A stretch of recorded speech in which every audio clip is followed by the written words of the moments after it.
Sejam bem-vindos ao podcast O Corpo que se Desfaz em Cena. Eu sou Ana Clara Jamelari, estudante de jornalismo no Mackenzie, e esse é meu trabalho de conclusão de curso. E nesse podcast a gente vai entender o que é male gaze. E de primeira a gente estranha esse termo porque ele não é tão conhecido, é bem nichado. E male gaze se traduz para olhar masculino. O termo surgiu na tese Prazer Visual e Cinema Narrativo, da teórica e feminista Laura Mulvey, em 1975. E esse olhar ele se refere a três componentes interrelacionados: a perspectiva do diretor, a do câmera e a do espectador masculino. Então, no cinema, isso se manifesta na forma como as mulheres são frequentemente apresentadas como objetos de desejo, cuja principal função é servir aos desejos e fantasias masculinas. Então, o olhar ele está intrinsecamente ligado à arte do cinema. E para a gente entender melhor essa relação, a jornalista Flávia Guerra nos explica. Sim, na literatura a gente tem o narrador, né, que pode ser o narrador com primeira pessoa, o narrador em terceira, onisciente, não onisciente. No cinema, o narrador é a câmera.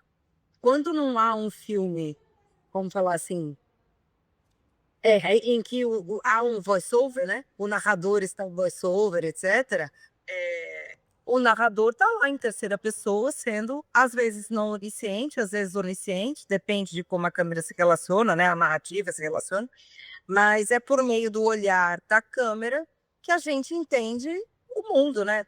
Um ótimo exemplo para a gente entender melhor a relação de olhar e narrador é o livro As Virgens Suicidas de Jeffrey Eldnitz, que foi publicado em 1993 e adaptado em 99 pela diretora Sofia Coppola. E o livro e o filme são narrados pelos meninos da vizinhança que observam as irmãs Lisbon, que vieram a se suicidar ao longo do livro. E a jornalista Paula Jacob estuda as obras da Sofia e ela nos dá a visão sobre esse tipo de narração. A história ser narrada pelos garotos, tanto no livro quanto no filme, elas mostram é como se a gente nunca essa coisa que eu tô falando, né, a gente não tem acesso a essas meninas, a não ser pela idealização desses garotos, né. Então tudo que a gente sabe delas é o que eles sabem delas, mas eles sabem pouca coisa delas, então eles deixam essas lacunas, e eles criam também uma fantasia em si, eu não tô falando de fantasia sexual, tô falando de uma fantasia mesmo, eles criam uma história em cima do que eles enxergam, do que eles veem, que coloca elas nesse lugar quase que etéreo, né, tipo, como se elas fossem muito perfeitas, como se elas não tivessem defeitos, e aí por isso que a gente nunca entende por que que elas se matam, porque a gente tá vendo a história de fora, né, e não de dentro.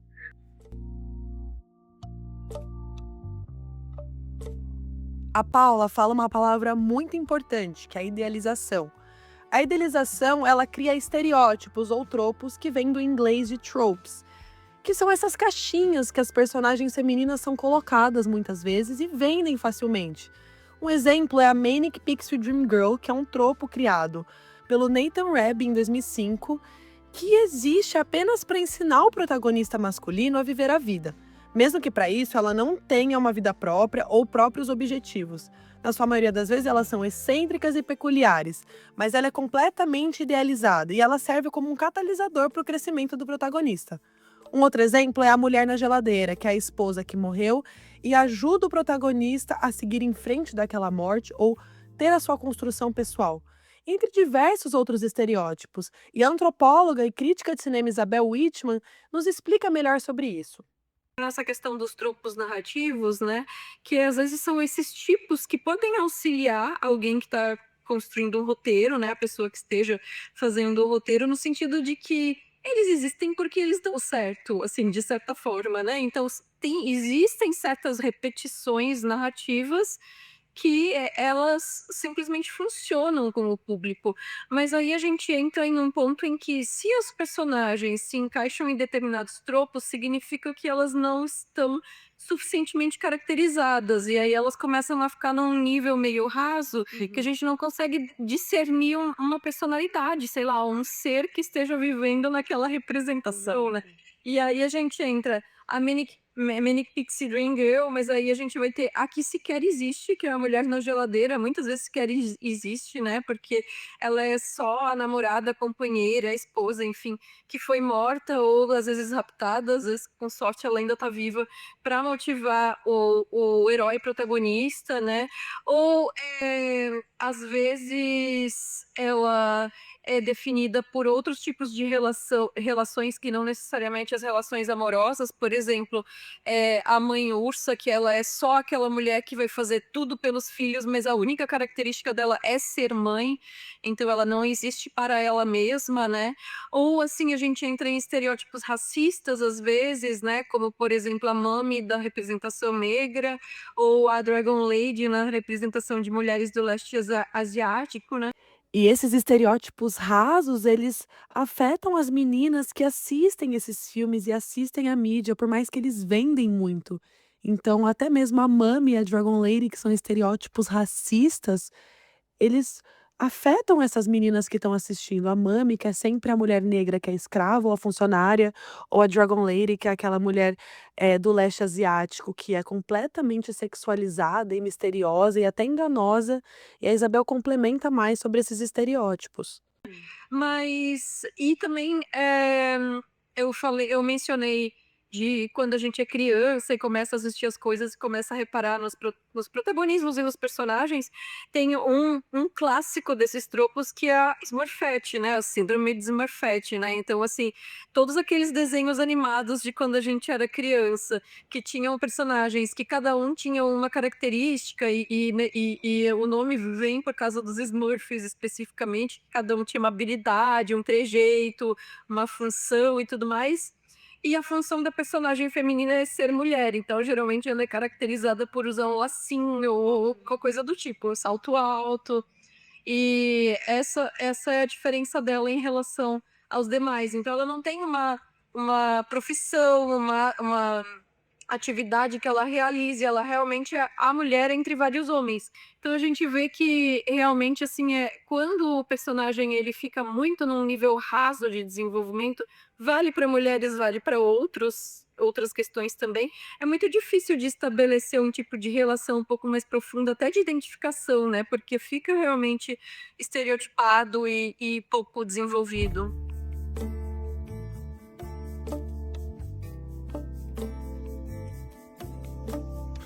Se para mulheres brancas a representação no cinema ainda é limitada e superficial, para mulheres negras a situação é exponencialmente pior. Enquanto personagens brancas têm ao menos o privilégio de existirem em diferentes nuances, como heroínas, vilãs, complexas, as negras seguem confinadas a estereótipos engessados. A empregada, a mulher forte e vulnerável, a hipersexualizada. A ausência de protagonismo não é apenas um reflexo da indústria, mas é um sintoma estrutural de quem tem acesso às narrativas e ao poder de contá-las. Inclusive, a própria tese do male gaze, que foi proposta nos anos 70, foi questionada por várias teóricas, já que sua formulação original considerava unicamente um olhar sobre mulheres brancas, que dominavam o cinema nos anos 70. E a crítica revelou que o cinema não apenas sexualiza e objetifica essas mulheres, ele racializa o olhar, negando às mulheres negras até mesmo a possibilidade de serem vistas dentro dos mesmos parâmetros de desejo da humanidade. E para isso eu conversei com a roteirista Carissa Vieira, que ela fala muito sobre representações de mulheres pretas dentro da indústria cinematográfica, e ela deu um panorama extremamente interessante em relação a isso. E existe uma desumanização muito grande de mulheres negras. É sempre essa ideia de que mulheres negras aguentam mais dor, elas existem para servidão, ou elas são hipersexualizadas, ou elas não têm nenhum tipo de sexualidade, e elas não podem ter falhas. O que aí se atrela a vários outros estereótipos, de que mulheres negras só são merecedoras de carinho e afeto se elas estiverem fazendo algo por alguém, se elas não tiverem falhas, se elas forem perfeitas, enfim. Ainda tem essa coisa, porque colocam como se todas as mulheres negras fossem iguais, e até não é. E as vivências também são diferentes. Eu tenho vivências muito diferentes, isso é até. Mas a questão é muito diferente para uma mulher. Sei lá, existe. Eu sou uma mulher negra, a Viola Davis é uma outra mulher negra. Nós somos muito diferentes entre si. Se a gente vai e pega, tem outros tipos de mulheres negras, sabe? São vivências diferentes. Então, é isso, assim, eu fui entender como eu aprendi a sempre conseguir me relacionar com as histórias dos outros, do mesmo jeito que eu me relacionava com as histórias dos homens, eu me relacionava com as histórias das mulheres brancas. E aí é muito louco pensar como existe essa síndrome de protagonista em homens e mulheres brancas, e essa dificuldade de conseguir se relacionar com o outro, porque o mundo te coloca como centro, assim. Então, o resultado disso tudo é um apagamento duplo, de gênero e de raça, que não se resolve com inclusão simbólica, mas com uma transformação profunda na forma como o cinema escolhe enxergar e permitir que essas pessoas sejam enxergadas. E aí você vai vendo como a representação, a inclusão importa. Uhum. E não a pseudo-representação, porque colocar uma pessoa negra ou colocar uma mulher numa história para não ter nenhum desenvolvimento, não adianta de nada, Uhum. sabe. Sim. E é isso, assim, no Brasil isso precisa melhorar e aumentar, porque é bizarro que nossos filmes sejam cheios de pessoas brancas e, assim, gente, a maioria do país não é branca.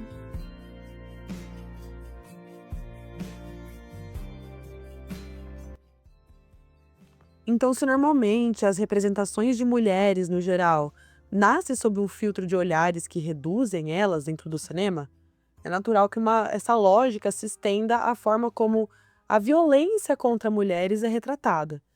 E durante décadas e décadas, várias cenas de estupro foram escritas e dirigidas e até enquadradas majoritariamente por homens. Isso transforma um ato de brutalidade num instrumento narrativo e muitas vezes em fetiche visual. Então a câmera raramente se posiciona ao lado da vítima. Então ela observa aquele trauma e transforma em espetáculo. E aí essa distorção é uma consequência direta de uma indústria que não apenas marginaliza vozes femininas, mas também nega o direito de contar suas próprias experiências. Então, quando o olhar que domina o masculino e branco, até a dor feminina se torna um objeto de consumo e não uma denúncia daquilo. E algumas das minhas entrevistadas falaram sobre filmes que retratam o estupro dessa forma completamente hostil e como um consumo. O filme Irreversível, do diretor Gaspar Noé, que foi lançado em 2003, ele tem uma cena de estupro que é contraditoriamente longa, extremamente longa e cansativa. Um que eu odeio, e eu tive o prazer de poder dizer isso na cara dele, que é aquela cena do estupro de Irreversível. Sim. Eu acho o Gaspar Noé um grande diretor, mas ele é completamente um meio gays, ele não consegue sair daquilo. Sem noção, é isso da vida. E eu uma vez entrevistei ele, e eu mediei um debate com ele aqui no Reserva Cultural, no Clímax, que é um filme que eu até gosto. E eu falei pra ele, cara, por que aquela cena de estupro de 10 minutos? Pra que aquilo? Ele falou, não, mas é porque é um filme sobre estupro. Eu falei, mas você não precisa mostrar um estupro sobre estupro. Tem muitas abordagens, entende? Então eu prefiro muito mais um filme que vai me dar uma outra abordagem de uma mulher que foi estuprada. Como que ela reagiu, se ela engravidou, o que que ela fez para não engravidar, tipo, o never, rarely, sometimes, always, né? Que você não sabe ali, não foi um estupro, mas como aquela menina tá lidando com o aborto, o acontecimento, né? Como que as mulheres estão lidando com as violências. Eu acho, me interessa hoje muito mais isso do que ver outro irreversível. Assim, jura que ele tem que ter aquela violência gráfica com aquela mulher que é uma tortura para mas dizer que o estupro é horrível, entende? E adentrando nessa representação deturpada da violência sexual, que pavimentou o caminho para o surgimento de um subgênero controverso, que se chama Rape and Revenge, que se traduz para estupro e vingança. Esse gênero nasceu nos anos 70 no cinema e ele tenta inverter uma lógica tradicional em que a mulher violentada ela retorna como um agente da própria vingança. Então, mesmo quando a narrativa parece devolver poder à vítima, muitas dessas produções do Rape and Revenge continuam presas a um olhar masculino que as originou. Então, a câmera erotiza o trauma, a vingança se torna um espetáculo de dor e desejo, e volta ao público masculino do que a reparação simbólica da mulher. Então, o Rape and Revenge ele revela uma contradição central do cinema, porque mesmo quando ele tenta subverter esse poder, ele frequentemente reafirma. Então, quem continua no controle da história, da lente, do corpo filmado é o homem. E a Carícia Vieira, que estuda filmes de terror e esse subgênero, ela fala mais sobre isso. Mas tem um subgênero que há quem diga que não é nem apenas do horror, mas, assim, ele é muito visto, analisado dentro do cinema de horror, que é o Rape and Revenge, que hoje em dia a gente até tem a Coralie Farger fez sua versão de o Vingança. Tem algumas mulheres tentando fazer aí filmes desse subgênero, mas qualquer filme desse sendo dirigido por um homem, pra mim é assim, mas nenhuma mulher escreveria uma atrocidade tão grande quanto, sabe, sei lá, o Doce Vingança é até mais recente, mas a história do Rape and Revenge e todos eles que são dirigidos por homens, assim, são verdadeiras atrocidades. Porque nenhuma mulher seria. Primeiro, eles todos objetificam em excesso o corpo das mulheres, assim, de uma forma. Todas são hipersexualizadas, a câmera parece que sente um prazer em focar em peito, bunda e qualquer. E sexualizando partes do corpo, boca, enfim, de forma gritante. E hipersexualizando esses corpos e objetificando durante cenas de estupro, que duram minutos e minutos e minutos, assim. Qual uma mulher, sabe, pelo menos em sã consciência, que filmaria cenas tão agressivas e horrendas de estupro, objetificando aqueles corpos, como os homens filmam dentro do Rape and Revenge. E para piorar, eles ainda fazem a parte, né, porque é estupro e vingança, Rape and Revenge, tem a parte da vingança, né? Que assim, as mulheres não lidam com o trauma e a forma, supostamente, a suposta forma delas lidarem com esse trauma é vamos matar todo mundo, matar esses homens e a vida vai seguir. Não é assim que funciona.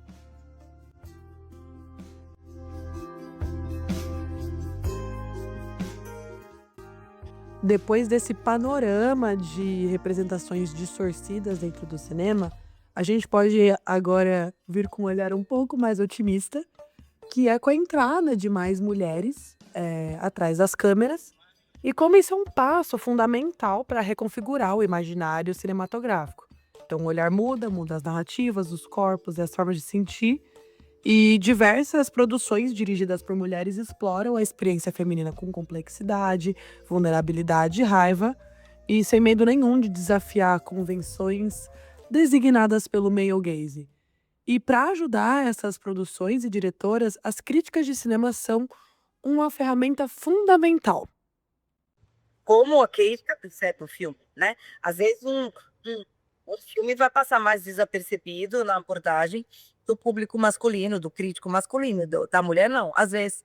E eu tô falando até pro bem, filmes que, por exemplo, como Anatomia de uma Queda, por exemplo. As críticas de mulheres, como elas percebem o filme, como os homens percebem. A Substância, por exemplo. E não é que a Substância seja, nossa, um grande filme, uma obra-prima. Mas é um filme que provoca tanto e toca em tantos gatilhos femininos que o público feminino levantou muito esse filme. Não foi o público masculino. Esse é um filme em que as críticas, eu, por exemplo, defendo veementemente esse filme. E mesmo com o público feminino, as críticas enaltecendo certos filmes e diretoras, ainda o espaço é muito limitado. Uma professora chamada Martha Lawson, da Universidade de São Diego, ela fez uma pesquisa chamada Celluloid Ceiling, que traduz para teto de celuloide. E essa pesquisa, ela mostra que em 2022 apenas 22% de cargos como direção, roteiro, produção, edição e cinematografia dos 250 filmes mais lucrativos foram ocupados por mulheres. E ainda que esse número caiu 1% em relação ao de 2021. Esse estudo acompanha a desigualdade há mais de 25 anos. E ela escancara esse teto de celuloide, que é a barreira invisível que impede mulheres de avançarem em posições de poder dentro da indústria. Ou seja, elas podem até entrar no set, mas elas raramente comandam a história. Você acha que quanto mais diretoras mulheres a gente consegue distorcer os estereótipos criados por diretores majoritariamente homens? Acho que sim, não necessariamente Todas as diretoras mulheres, obviamente, vão tratar de questões de gênero ou vão ter posturas e abordagens que possam ser consideradas progressistas ou feministas ou qualquer coisa nesse sentido. Mas é claro que quanto mais a gente aumenta o âmbito, o escopo de pessoas que estão trabalhando na área, sei lá, dirigindo ou roteirizando, por exemplo, uma maior variedade de visões de narrativas a gente vai ter. E, de novo, vale para gênero, vale para tudo, né? Então, assim, eu acho que a gente vai conseguir ter histórias muito mais variadas e interessantes quando tiver mais gente, o mais diferente possível, contando essas histórias. E para entender melhor como tudo isso se reflete na prática, no dia a dia de quem realmente está por trás das câmeras, eu conversei com a Celina Filgueiras e ela vive essa realidade de perto, porque ela trabalha com audiovisual e ela entende muito bem a posição feminina dentro desse espaço que somos minoria. Escolherem você para estar nesse filme específico é muito difícil, porque é isso, não tem muitas diretoras de fotografia mulheres, quase nada, porque é uma área super técnica que mexe com coisas pesadas, tipo de refletor, de luz, de tripé, de câmera pesada, de lente pesada, de um conhecimento muito técnico que sempre foi atrelado aos homens. Sim. Então, quase não existem mulheres fotógrafas, diretoras de fotografia. Agora eu tô feliz que tem algumas séries grandes que estão com mulheres fotografando, eu sempre olho para saber, né? Mas a maior parte maior parte das produções, acho que deve ser, sei lá, mais de 80%, são homens que dirigiram a fotografia. E a equipe técnica também é majoritariamente formada por homens, porque você tem que ser forte, porque você tem que subir numa escada gigante e pendurar uma luz lá, sabe? Ou você tem que carregar um trilho que é pesado e tal. Então, sempre foi os homens. Então, eu sinto que às vezes não é levado a sério, sabe? De, assim, eu tenho que provar muito que eu sei. Não basta eu falar. Então, enquanto esse tipo de dinâmica continuar dentro dos sets, por trás das câmeras, as representações vão seguir completamente rasas. Então, uma ou outra figura se destaca, como foi o fenômeno da Barbie, da Greta Gerwig, mas no geral é um movimento cíclico, e ele avança, depois regride, avança e regride. Então, muitas pesquisadoras e críticas de cinema, como as que eu entrevistei aqui, encaram o tema com um certo pessimismo, porque sem mudanças estruturais de fato, o olhar sobre as mulheres continua sendo só uma repetição com novas embalagens. Eu já fui mais otimista nesse sentido. Eu acho que a gente teve, aí pensando Hollywood especificamente, né, essa produção mais pipocão, assim, que tende a ser mais consumida no mercado internacional como um todo. Eu já tive uma época em que eu achava que as coisas, pelo menos em termos de um feminismo liberal, feminismo de mercado, digamos assim, essas representações elas estavam ficando mais amplas e estava se tendo mais espaço, mas porque por alguns anos eu vi que estava aumentando o número de diretoras presentes em filmes que tinham grandes lançamentos, né? Então, filmes que geravam uma certa expectativa do público e da crítica também. Enfim, a gente que acompanha percebe um pouco essa curva, mas depois isso deu uma estagnada e agora parece que meio que voltou atrás, assim. Então eu tenho a impressão de que, na verdade, foi mais uma demanda mercadológica e não algo que foi feito para realmente abrir espaço para cineastas realizarem essas obras, né? Então, eu me pergunto como que isso vai ser a longo prazo, assim. Eu não, obviamente, eu não tenho uma resposta, né? Mas hoje em dia eu tô com uma visão um pouco mais pessimista. Eu acho que a gente deu uma retrocedida.